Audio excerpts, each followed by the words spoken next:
जब जब धरती पर अधर्म बढ़ा, जब जब मासूमों पर अत्याचार हुआ, तब तब भगवान ने अवतार लिया। श्री कृष्ण का जीवन सिर्फ प्रेम और लीला नहीं था, वो थे एक योद्धा जिन्होंने बचपन में ही राक्षसों से सामना किया और हर बार धर्म की जीत कर दिखाई। आज की कहानी है कृष्ण का राक्षसों से सामना। जब कृष्ण का जन्म हुआ, मथुरा का अत्याचारी राजा कंस डर गया। एक भविष्यवाणी ने कहा था, कंस तेरा अंत उसी की गोद में पल रहा है। कंस ने एक एक कर बालकों की हत्या शुरू कर दी। फिर भेजी राक्षसी पुतना सुंदर नारी का रूप लेकर गोकुल पहुंचे। गोद में उठाकर बाल कृष्ण को स्तनपान कराने लगी, पर उसके स्तनों पर था विष।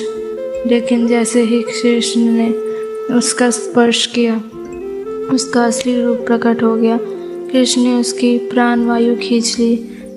पुतना गिर पड़ी, विशाल काय विकराल, पर श्री कृष्ण माँ यशोदा की गोद में मुस्कुरा रहे थे।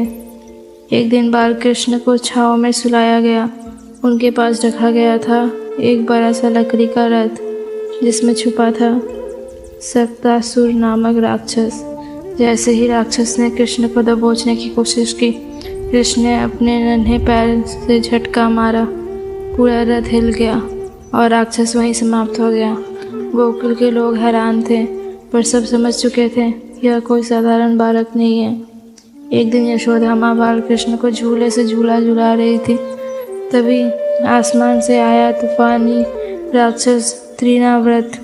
वो आंधी बनकर कृष्ण को उठा ले गया। लाल लाल तू कहाँ गया? आकाश में त्रिनाव्रत उड़ रहा था, पर कृष्ण उसके गले से बंध चुके थे।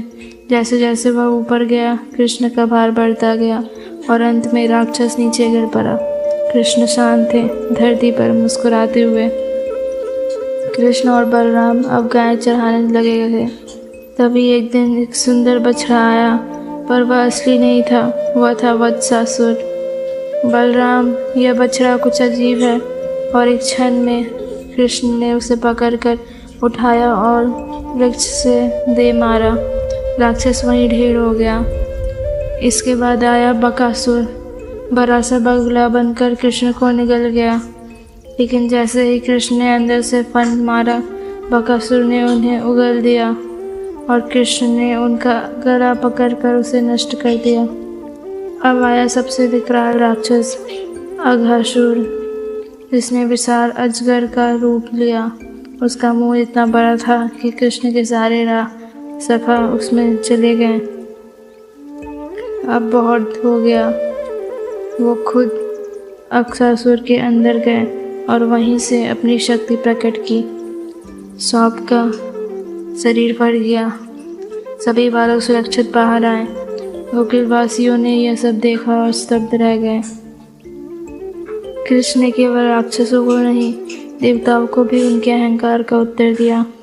गोवर्धन पर्वत उठाकर इंद्रदेव के अभियान को चूर चुके थे। लेकिन इससे पहले के वर्षों में राक्षस लगातार आते रहे।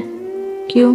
क्योंकि कंस का आदेश था, कृष्ण को मारो, उसे हर हाल में रोको। पर राक्षस भूल गए, कृष्ण को मारना मतलब खुद अपने अंत को बुलाना। कृष्ण का यह बाल रूप हमें सिखाता है कि चाहे शत्रु कितना ही बड़ा क्यों ना हो, सच्चाई और विश्वास से उसे हराया जा सकता है। कन्हैया की हर लीला में सिर्फ चमत्कार नहीं, बल्कि संदेश है कि जब कोई मासूम की रक्षा के लिए उठ खड़ा होता है, तो वो ही कृष्ण बन जाता है।